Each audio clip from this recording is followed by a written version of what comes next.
दोस्तों मारी कुछ जूनी मौज चैनल में आपનું સ્વાગત છે। આજના વિડીયોમાં આપણે વાત કરવા જઈ રહ્યા છીએ કે ઠાકોર ફેમિલીના આ હીરો જેવા લાગતા આ રણજીતભાઈ આજે ખેતરમાં કામ કરવા લાગ્યા। ખેતરમાં તેમને જુઓ ઘઉંનું આ હુસલ ભરવાનું કામ કર્યું। અરે વાહ, રણજીતભાઈ કામ કરે એટલે તો દિવસ કંઈક અલગ બાતથી જ ઓગે।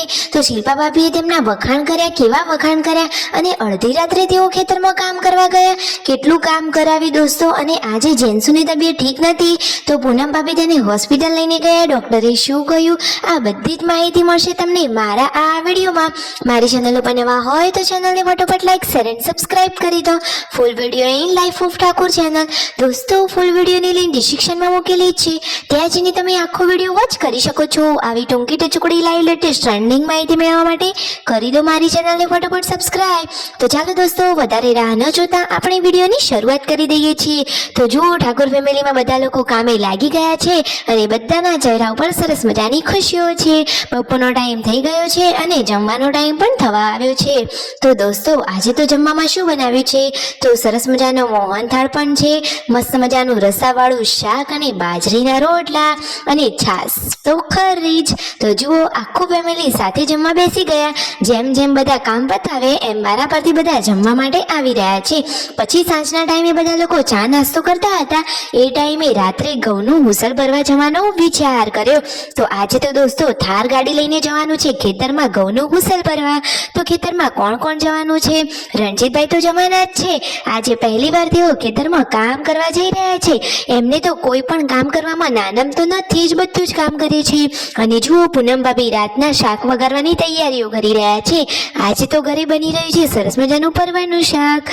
અને જુઓ જેન્સુની તબિયત તો હજુ ઠીક નથી, તેની આંખે તો સોજા પણ આવી ગયા છે, તો એને તો દવાખાને લઈ જવાની છે। રાત્રે બધા લોકો ખેતરમાં પહોંચી ગયા છે। ખેતરમાં થાર ગાડી લઈને પહેલી વાર ગયા। કોણ કોણ ગયું ખેતરમાં?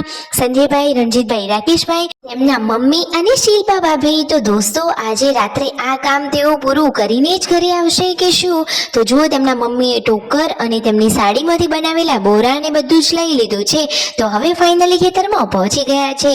જુઓ સરસ મજાની રાતની ઠંડક વાળો પવન આવી રહ્યો છે અને બધા લોકો હવે કામે લાગી ગયા છે। અને આજે તો રણજીતભાઈએ પણ આ કામમાં મદદ કરાવી। અરે વાહ! અને રણજીતભાઈ કહે છે કે હું તો કામ કરું જ છું। તો શિલ્પા ભાભી કહે છે કે અમને તો નવાઈ લાગે છે। શિલ્પા ભાભી તો આજે રણજીતભાઈના કરે વખાણ।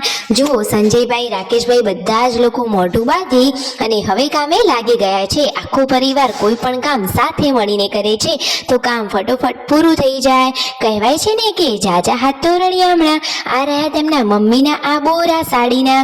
બધા લોકો કહેતા હતા કે તેઓ ગ્રીન સાડી વધારે પહેરે છે, આજે તો બધી ગ્રીન સાડીઓના એમને બોરા જ બનાવી લીધા।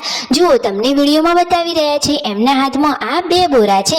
તો રાકેશભાઈ અને તેમના મમ્મી તો કાર્યમાં જોડાઈ ગયા છે।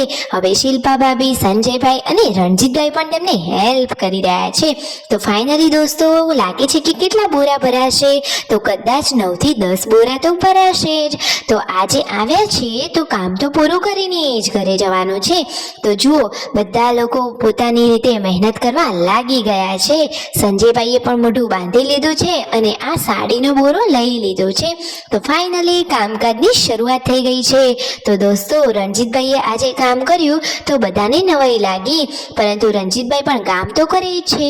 આ ફેમિલીમાં બધા લોકો હળી મળીને કામ કરે। પછી ઘરે આવ્યા, નાવા ધોવાનું પરવારી જેમ બધા નવરા થયા એમ જમવા માટે બેસી ગયા। પૂનમ ભાભી અને પાર્વતી ભાભીએ જમી લીધું અને હવે કોણ કોણ બાકી છે? તો સંજયભાઈને બાકી છે તો એ પણ જમવા માટે બેસી ગયા છે। દોસ્તો જમણવાર પૂરું થયું અને જેન્સુની તબિયત તો હજુ ઠીક થઈ નથી, એ તો જુઓ આરામ કરી રહી છે ને ચહેરો તો એકદમ ઉદાસ થઈ ગયો છે। આ બાજુ વિયુ અને યશુ રમી રહ્યા છે। જેન્સુ બીમાર છે એટલા માટે આરામ કરી રહી છે। પછી શિલ્પા ભાભીએ પણ નહીં લીધું અને પછી જમી લીધું। તો વિડીયો ગમે હોય તો કરી દેજો, મારી ચેનલને ફટોફટ લાઈક શેર એન્ડ સબસ્ક્રાઇબ।